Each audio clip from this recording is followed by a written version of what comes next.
You try this affirmation thing and it's just not working for you. I get it. You wrote the things down. You even have the sticky notes. You stuck them on your mirror. You put them on your bathroom counter. They're on your screensaver on your phone. But it's not happening. It's not working. You're still disconnected. Well, I got 3 reasons why they're not working for you and what you should start changing so that you can start seeing a change in yourself.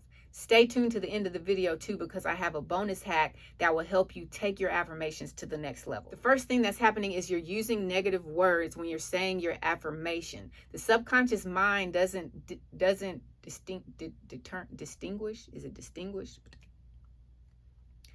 The first thing that's happening is you're using negative words when you're saying your affirmation. Your subconscious mind doesn't distinguish between positive and negative words. It just distinguishes between the thing. It identifies it and then it puts it out there. So if you want to be out of debt and you're in debt, you're saying, I am not in debt. I am not in debt. The subconscious mind doesn't hear the word not. It just sees I am and then debt. And so you're constantly putting yourself in a place of debt. Things are constantly happening where you're getting deeper in debt. Think about it like this. When you go to a restaurant, you don't tell the waiter, hey, I don't want the green bean casserole. I don't want the macaroni and cheese. I don't want the baked potato. I don't want the rolls. You don't give him a list of things that you don't want. You tell the waiter exactly what you do want and how you want it. So when you're speaking your affirmations and when you're writing them down and when you're saying them, they need to be positive things. They need to be actually what you do want. So instead of saying, I don't want debt, I'm not in debt, say, I am financially free. Instead of saying, I am not sick, say, I am healed, I am healthy. Put a positive frame around your affirmation and take out that negative word. The second reason why your affirmations might not be working for you is because you're not using your 5 senses. You have 5 senses for a reason. Think about it like this. What if you had your favorite meal freshly cooked and it placed right in front of you? And as you're eating it, you're able to taste the food, but you can't smell it.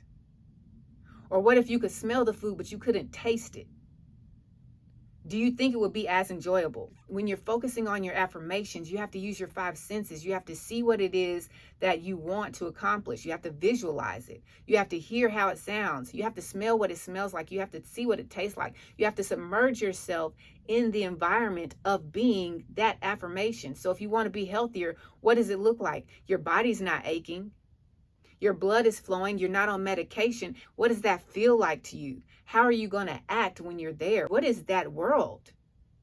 You have to submerge yourself in the world with all your 5 senses and not just say the affirmations for the sake of saying them. Which leads me to the third reason why your affirmations might not be working for you. You're not consistent with them. You'll say them one day, then you'll forget the next day, or you'll rush through them and you're not really being intentional about sitting down and focusing on what's being said, what you're saying, and how it's going to make you feel.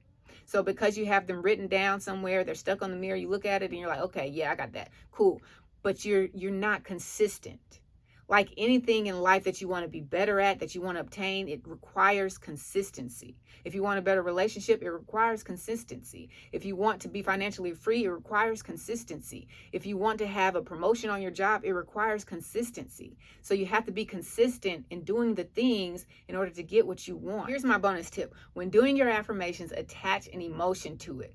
It's no different from your memory. When you're reliving a memory, you're reliving the emotional response to it, whether it's good or bad. When you went to a comedy show and you remember the comedian that just cracked you up, you start laughing and you feel good. If you came from a situation that was just ugly and you hated it, and when you remember that situation, you feel the same sad, depressed emotions that were attached to it. So when you're saying your affirmations, you have to attach an emotion by connecting to your future self. When you connect to your future self, you begin to think like your future self is thinking and you feel like your future self is feeling.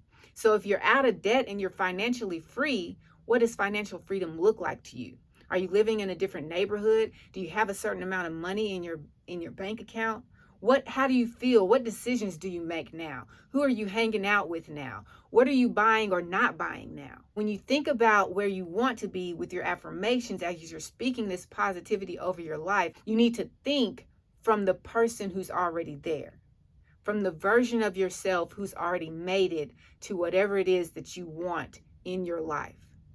But do me a favor before you go.